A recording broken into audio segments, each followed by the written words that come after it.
This is the Everyday AI Show, the everyday podcast where we simplify AI and bring its power to your fingertips. Listen daily for practical advice to boost your career, business, and everyday life. We talk a lot about ChatGPT plugins on this show and how they can help you get more reliable and accurate information out of ChatGPT. Because here's the reality, y'all. If you don't know what you're doing, and sometimes even if you kind of do, ChatGPT can lie quite a bit. It can hallucinate just like any large language model. But there's one plugin that we even recommend to people that really helps with that. And I'm excited because we're going to have the co-founder today of ScholarAI to talk about how to create more reliable and trustworthy AI, specifically within ChatGPT. Not just that, but a lot more. So welcome to Everyday AI. My name is Jordan Wilson. I'm your host, and this is your daily live stream, podcast, and free daily newsletter, helping all of us, everyday people, make sense of what's going on in the world of AI, because there's so much, and it can be difficult to actually understand and apply it to grow our careers and our companies. So we're going to be doing that today. And if you are joining us live, thank you. Make sure to get your question in, whether it's about how to create more reliable and accurate conversations within ChatGPT, or if you just want to know more about the ScholarAI plugin, make sure to leave a comment, leave us a question. If you're joining us on the podcast, make sure to check out the show notes. We're going to send a link or leave a link so you can even come and join the conversation on LinkedIn. All right. So before we get to that, let's talk about the AI news like we do every single day. So big news out of ChatGPT, speaking of, right? So it can talk to photos now. So this new feature, being able to upload photos natively, is now being rolled out to many more users that have the ChatGPT Plus subscription. So this is part of a larger group of updates that are kind of unofficially being called GPT-4V, with the V standing for vision. I don't think that's an official name. It's just what a lot of people online are calling it. So early users have had access to this for a few weeks now, but general access is happening now. Even myself got access to it late last night. Actually, shout out Dr. Harvey Castro, a former guest on the show, who said, "Hey, do you have access? I have access." So we're going to have more on this in AI in 5. Next piece of news, Google's Bard is coming to new places. So Google's newer smartphones like the Pixel 8 and Samsung Galaxy S24 will feature an assistant with Bard. That's not new news, but there is some new news because the publication 9 to 5 Google recently found some references in the source code claiming that you could, as an example, tell the Bard assistant to draft an email to my recruiter to accept the social media manager job offer and negotiate a later start date. So we're going to have more about that in the newsletter, but some new details leaking on how this new assistant with Bard will work natively inside of some of these new, Google smartphones, such as the Pixel 8 and Samsung Galaxy S24. All right, our last piece of news to go over. AI is soon going to be consuming more energy than an entire country. Yeah, that's right. So all of these data centers that are helping to produce generative AI, they take up a lot of electricity and a lot of water to, a lot of times cool these systems down. So a recent report from the journal Jolle, I believe that's how it's pronounced, but researchers in Netherlands showed that by the year 2027, that all of these different, servers, server farms, and plants, essentially, where they help to create these generative AI systems, could use anywhere between 85 to 134 terawatts of energy per year. I don't speak terawatts in energy, but apparently that is about as much power as Argentina uses in a year. It's actually very fascinating to talk about electricity and power in Gen AI. We actually had, someone from NVIDIA talk about that this week. So we'll drop the link to that in the comments. But you probably showed up here not to talk about energy and how to cool generative AI systems. You probably want to hear a little bit more about ScholarAI. And full disclosure, we have people hitting us up all the time and saying, "Hey, I have this, this plugin. I want to come on your show. I have this product." And we normally say no, but with ScholarAI, this is something we've been using and recommending for months. So I'm extremely excited to bring onto the show and welcome on as a guest we have today. And help me welcome on Everyday AI. We have Damon Burrow, the co-founder of ScholarAI. Damon, thank you for joining us. Hey, Jordan. Happy to be here. Thanks so much. All right. So, hey, just like Brian right here, who said he's excited to learn in today's episode. If you are excited, if you have a specific question and are joining us live, please drop your question for Damon if you want to know a little bit more about Scholar AI. But Damon, let's start high level. What is Scholar AI? What do you all do, and kind of how does this thing work?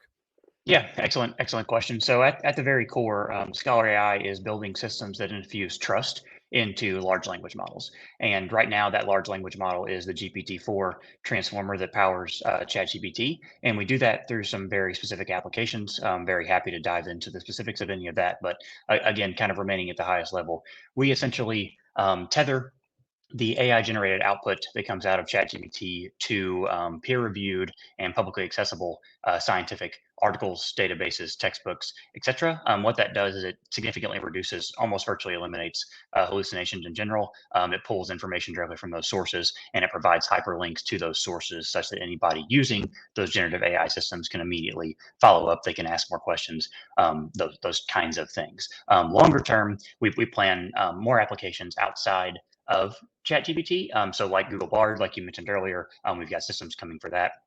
We've got a browser plugin, browser extension coming for Google Chrome and others. And then we're also going to have some dedicated web apps inside of very specific domains in which some of our core user bases are going to be receiving some outsized value there. Yeah, I love it. Yeah. And I think people who use ChatGPT pretty frequently have probably either heard of Scholar AI or have used it before. So from a very high level, perspective, Damon, and we are going to explain this here in a couple of minutes, but, maybe let's answer the question, why? Like, why do we need to use, a plugin like Scholar AI to get better results?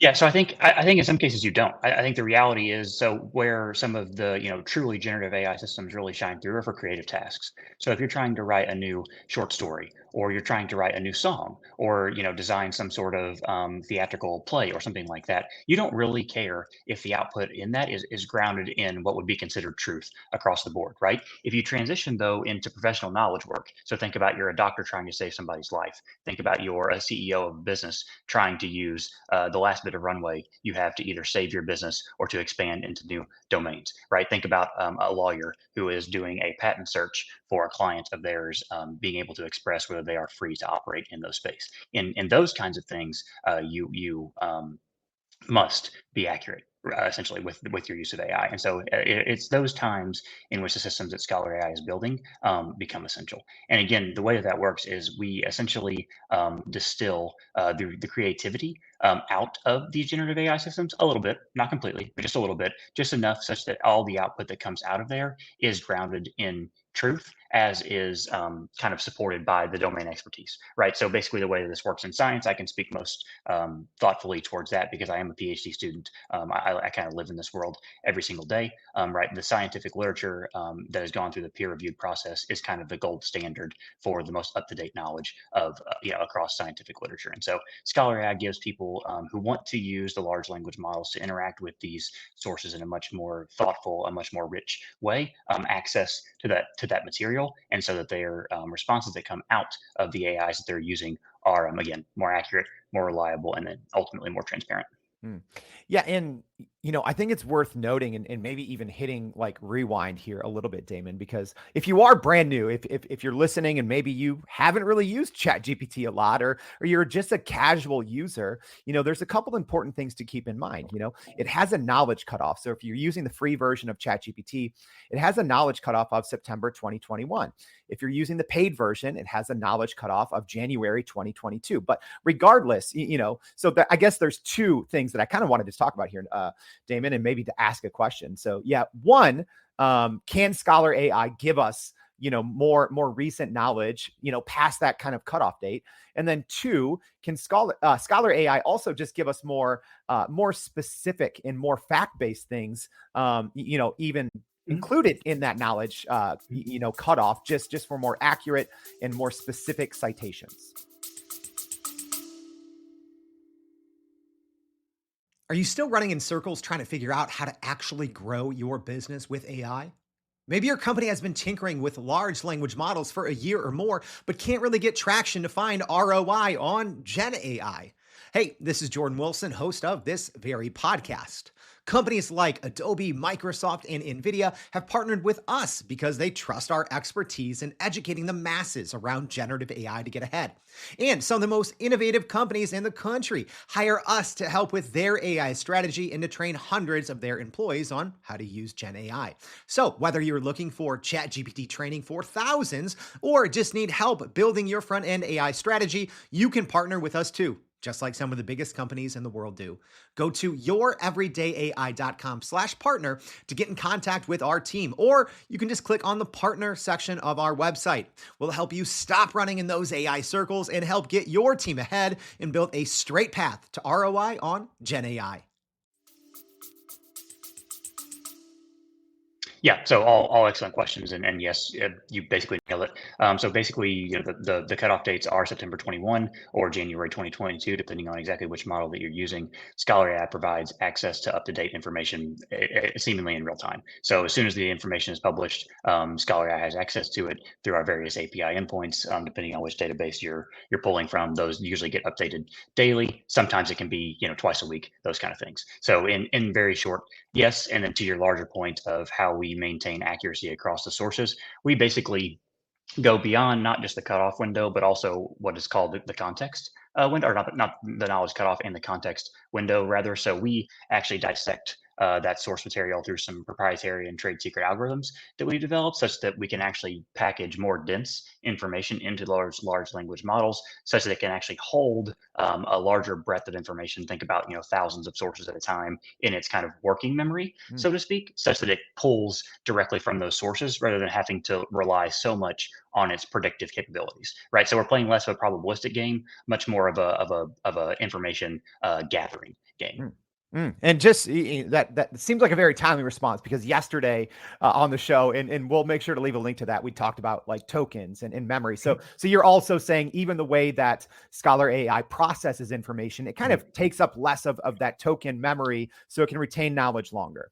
Yeah, the way that I would classify it is so based on the semantic search functions that we've built, we can identify the most important aspects of each source such that we can kind of disregard the less important tokens, if you will, so to speak. And so what that does is it doesn't actually truly extend the context window, but it puts more of the information you care about in the context window, such that everything that you're pulling from is the most relevant, the most accurate, the most important pieces of all those articles. And so what you get is reliable, accurate information from the most relevant of even parts of sources. So again, we're trying to synthesize information across sources, not just pull information from a single source. And so that's when it really becomes effective to kind of break those into their most meaningful chunks, if you will.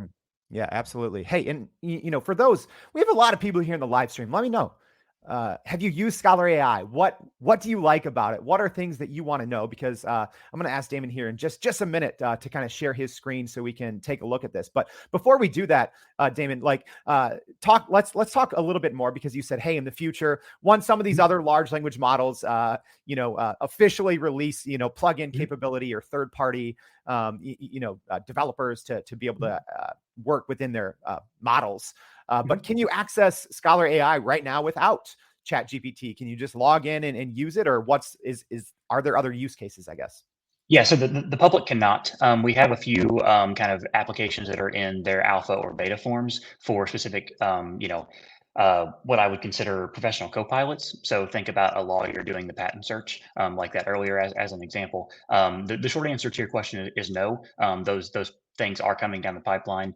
Still TBD on when exactly those will be released for the public. What I can tell you is people should, especially avid users of ScholarAI, should be excited, because in the relatively near future, we're going to have things like browser extensions for their Google Chrome, etc. And we're also going to have some dedicated UX UIs that give us some increased capabilities, things that we're just simply limited to inside ChatGPT. So all those things are coming down the pipeline. There is no publicly available link right now, but if you are a ScholarAI user and you feel that there's an element of ScholarAI that's missing, then we would love to hear from you.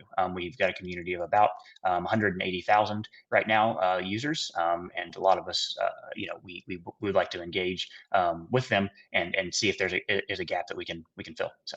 Yeah, love it. Well, hey, let's actually give everyone a chance to kind of see it side by side. So Damon's going to pull up his screen here, and we're going to walk you through. So we're going to show Damon's going to show an example of what you might see when you're using ChatGPT by default. Because like we talked about at the beginning of the show, and we talked all about it yesterday, is if you really don't give a large language model access to the information and the resources that it needs, you run the risk of it kind of sometimes making things up or just, giving you poor responses. So Damon's now going to kind of walk us through, what kind of happens kind of before and after, so we can see the difference that a plugin like ScholarAI makes.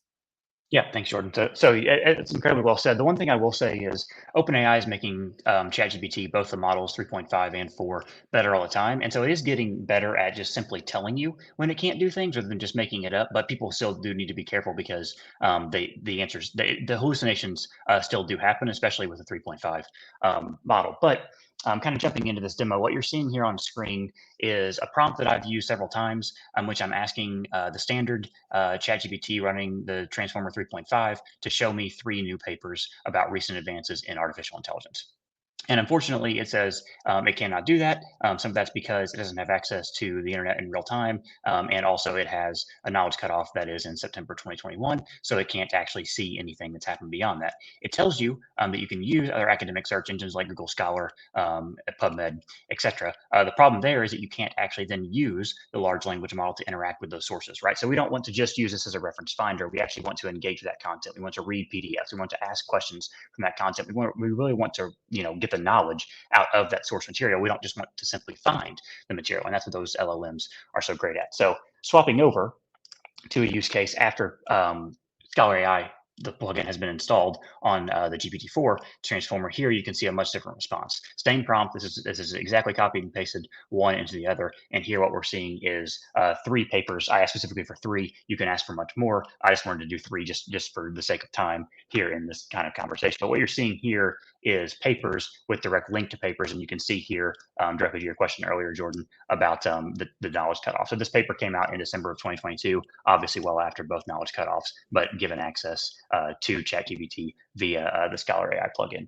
We're also seeing an abstract here, how many times it's been cited, if the PDF is or is not available, and then just notice that in this this title is actually hyperlinked. So if anyone wants to kind of go up and then follow up with the sources, they can do that. One interesting thing is what I can do is I can say to the ScholarAI plugin, as we said, we don't just care about the information finding, we actually want it to provide a summary of paper 1. And then kind of in real time, I might have to zoom out just to show you that, but what it's going to do is it's going to actually give you a decent understanding of what the summary is. So in the cases when it can find the full text, it will be explicit and it will tell you that it has found the full text, it has parsed the full text, and it has created the summary from the full text. If because of publisher restrictions, ScholarAI does not have access to the full text, it will tell you that it doesn't have access to the full text, and it will still create a summary from the bits of information it has access to. So it's not just going to guess and extrapolate the information. It's just going to say, I'm only limited to seeing this much. Here's what I can do for you. Here's what I can give you that is accurate and reliable.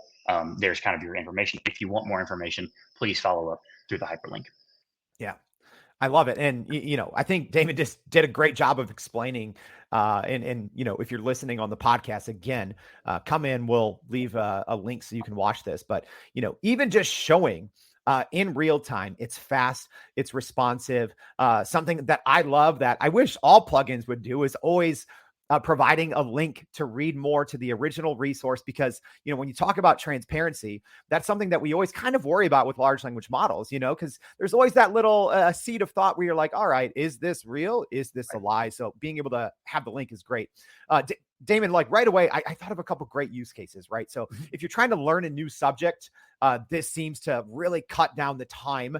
Even, using ChatGPT cuts down the time, but using ChatGPT with Scholar, amazing, right? So if you're maybe if you're a student, working on a topic, working on a paper, this seems great. Maybe what are some other kind of everyday use cases or very wide-ranging applications of the ScholarAI plugin? Yeah, excellent question. So roughly 60 to 70% of our use cases come from what I would consider graduate students, so master's, PhD students, and or researchers, meaning people in academia doing kind of hardcore, research. The other, roughly 30 to 40% come from, other business professionals, specifically people doing due diligence. Again, trying to assess whether some business's technology is above board, what the maybe kind of isolated advantages of one technology are over a competing technology, that kind of thing. Also, as I said, at the C level, executives can use this kind of to do maybe mergers and acquisition due diligence, or maybe just market research and seeing which kind of path might be most advantageous for their kind of business in its current state. We see a lot of journalists using this platform when they're doing a story and their core expertise may lie slightly outside of the story that they're writing about, right? You can think of, without diving into the specifics of anything, you can think about how kind of groundbreaking and how kind of earth-shattering the COVID-19 pandemic was, and how much kind of information was swirling and people were having a hard time deciphering what was real, what was not real, that kind of thing. So you can imagine some very important use cases there. And like you said, students of all ages just kind of coming in saying, "Hey, I don't understand this. Can you please explain this to me at a level that I do understand? Can you please provide me links for this if I want to keep reading?" That kind of thing. So we do see a very wide range of uses, and we're getting better and better at serving each one of those use cases. Like I said, we kind of started with this science and medicine focus, and then we realized what we were building was much more applicable to everybody else. I'm also seeing the chat, the comment coming through in the chat. Yes, a lot of clinician scientists are using us both to propel their research forward, but also to help them treat patients. You can imagine how important it would be to be helping a cancer patient who has failed the standard of care treatments, and who their physicians, whomever are helping them, nurses, etc., need to be parsing not just published data, but also clinical trial information to say, how can we help this person? How can we give them improved quality of life? How can we help them live longer, live happier, et cetera, et cetera? So. Yeah, no, it's so many great use cases. And the one that you really mentioned there, and I have to call students out. Students, if you're using ChatGPT, don't use the free plan. Like it's worth the $20 a month to be able to tap into plugins like what Damon is showing us here, ScholarAI. And there's so many other great plugins that if you are just trying to learn or help write papers, this right here is going to save you so much time, not only improving the quality of what you're trying to write, but it's also going to help you learn. It's going to help you learn faster, learn a little bit better. So I want to get to a couple questions here, Damon. So speaking of, I love this question. So Val is asking, what other plugins maybe work well with ScholarAI? Because, ScholarAI serves a very specific purpose and it does it well, right? Like I've used it. A lot of our, listeners use it all the time, but maybe what other plugins complement ScholarAI? Yeah, the one that I would call attention to is called Show Me Diagrams, and there are other similar plugins that do kind of diagram work. But like for me, I'm somewhat of a visual learner, so I want to go beyond the text, right? It's very good to get that summary, but I actually maybe want to work, maybe make a mental framework or some sort of mental model, diagram explaining some sort of kind of arcane or very specific concept to me that maybe I wouldn't understand otherwise. So the one that's very top of mind, the one that we see most frequently is Show Me Diagrams, but basically anything that's going to allow you to take information, especially dense information, and to simplify in some sort of visual graphic is really powerful. Yeah, absolutely. It's actually funny you say that, Damon. Like we have our kind of free prime prompt polish PPP course. We do it twice a week. We're doing it later this afternoon. So if anyone wants to access, just drop PPP. I'll send it to you. But we actually have ScholarAI and that exact plugin diagram on the same page for our recommended plugin. So I love that you brought that one up as well. Question here for Monica, saying the episode's blowing her mind, but saying she loves learning from leaders in the AI space and asking, how did you even come up with the idea for ScholarAI? That's a fantastic question. Thank you, Monica, for asking that. So I've been doing AI and what would be considered more ML research since roughly 2015. So back when it was kind of called gradient descent, I was doing it in undergrad, and there I was helping optimize radiation therapy for cancer patients. So basically just trying to get the radiation to go to the cancer tumors and leaving the healthy tissue alone. Roughly a year ago, we saw this kind of momentum of these large language models gaining power. They were becoming, more useful. People were kind of interacting with them in their everyday lives, and we were using them both in the research setting and also kind of just commercially, whatever was available. And we were seeing some of these shortcomings, right? The hallucinations, just the lack of transparency.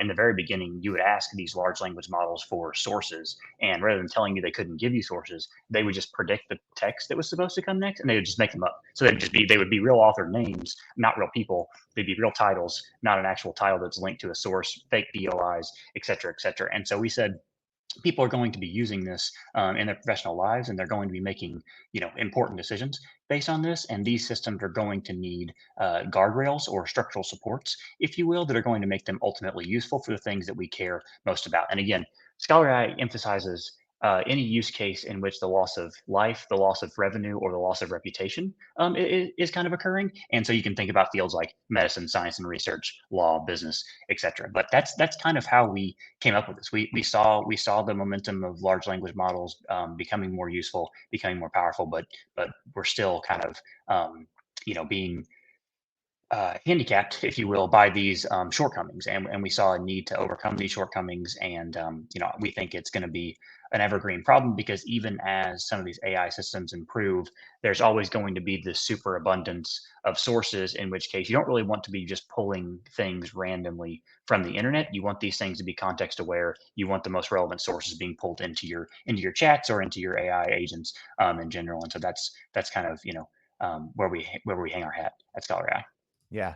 Love it. All right. We have a couple more questions. We're going to try to go rapid fire here so we can try to fit more in here. And again, if you're joining us a little late, we have Damon Burrow, the co-founder of ScholarAI, joining the Everyday AI show, going through some questions on the very popular ScholarAI ChatGPT plugin. So a question here from Gabriel asking, do you include international sources in ScholarAI? Yep, answer is yes. So we just recently, as of this week, have access to over 200 million different articles, databases across the world. So globally, inside of the United States and outside, we have access to virtually all published scientific literature, even the preprints. Wow. And like, as someone that uses like a large language model a lot, the ability to tap into all of those sources in one plugin is extremely valuable, right? Especially when you are kind of limited, because you can only have 3 plugins at once when you start a new chat. So you want to be a little judicious about what those are. All right, another great question here from Douglas. Douglas, thanks for the question, saying, would this be something you could look for drug interactions? Obviously, consult with your doctor, but when it comes to drugs and how they work, is that something you can also ask ScholarAI? Yeah, short answer, yes. All those clinical guidelines come from research that is conducted in the industry or academia. All that normally is published in the academic research, all of which ScholarAI has access to. So yes, obviously consult with your physician and doctor. Don't trust these things blindly, but direct answer is yes. Yeah, I love that, because I always tell people, like, don't trust me just because I recommend something, right? Because people always ask me, and I say, no, don't trust some random person on the internet or a random plugin. Go try it for yourself. Make sure, fact check it first, make sure it works for your use cases before you just blindly start trusting anything, really. I think that's right. a great point there. Mike asking, how is this monetized? Yeah, excellent question, Mike. So we have 3 tiers. ScholarAI is available to everybody for free, so long as they subscribe to ChatGPT Plus, which does cost $20 a month. That is limited up to 25 requests per week. So a request is anything like search for a paper, show me the full text, give me a summary, those kinds of things. The ScholarAI basic package is available for $4.99 per month or $50 per year, and that basically just comes with unlimited use. We also have a premium plan that's $8.99 a month or $85 for the year, and that comes with unlimited use, but also some advanced features. Like, one of the things that we're most excited about is figure and table extraction. So in the sources that you find or the PDFs that you upload to ScholarAI, you can actually ask questions not only of the text of that material, but also from the figures and the tables itself for premium subscribers. And you can see at the very bottom there, we have a meta-analysis coming soon. A meta-analysis is probably a much longer discussion than needs to be had here, but basically is information synthesis across a wide range of sources on a singular topic. So think about condensing the information insights that come from 10,000 sources on infectious disease as an example. So. Great overview. And I love the ability in that highest plan to be able to read tables, charts. That's so important, right? Like we opened up the show talking about how we can kind of do that now with ChatGPT, with the uploading the photo. But the downside of that, y'all, is right now that only works in default mode. So you can't combine that with any other plugins. So that's a huge benefit to ScholarAI. So all right, well, Doug, Damon, we went through a little bit of everything in today's episode. You took us on like why this started, what ScholarAI does, the benefits of it, how it can help us get more reliable and accurate information. But maybe what is the one takeaway that you hope people get on the benefit of ScholarAI and how it's going to help us, just put out and create more reliable information? Yeah, I think that, like I said, these large language models are going to continue to become better and better over time. I think that we're going to see, especially professionals in the knowledge world, science, medicine, law, business, journalism, etc., are going to have to learn to use these systems more thoughtfully. And we want to be the system that helps people do that, right? So they can get to doing the things in their daily lives that make a maximum impact and don't have to worry about the information that's coming out of their things being accurate, right? We want them to be able to trust the responses coming out of their AI generated either chats or kind of interfaces, regardless of whether that is. And we also want to create the level of transparency, like we said, to where we're not necessarily saying trust us completely. We're saying here's the material, here's where it came from. Please follow up. Please continue to push us to get better, and please continue to kind of make your impact on the world doing kind of whatever you are best at. Oh, love that. Yeah, you always got to show your sources. An old saying, I believe I learned in journalism school, is someone said, hey, if your mom says she loves you, get it in writing, right? So, hey, I love that ScholarAI plugin does this. It's one of our favorites. It's one we recommend. Damon, thank you so much for coming on the show to join us. Yeah, thank you, Jordan. Thanks so much. All right. And hey, just as a quick reminder, we covered a lot. If you can't type as fast as we can, take notes, don't worry. Make sure to go to youreverydayai.com. Sign up for the free daily newsletter. We're going to have a lot more about ScholarAI, maybe even some things that we didn't get to that the plugin can do. So make sure you go do that, and make sure you join us back tomorrow and every day for more Everyday AI. Thanks, y'all. And that's a wrap for today's edition of Everyday AI. Thanks for joining us. If you enjoyed this episode, please subscribe and leave us a rating. It helps keep us going. For a little more AI magic, visit youreverydayai.com and sign up to our daily newsletter so you don't get left behind. Go break some barriers, and we'll see you next time.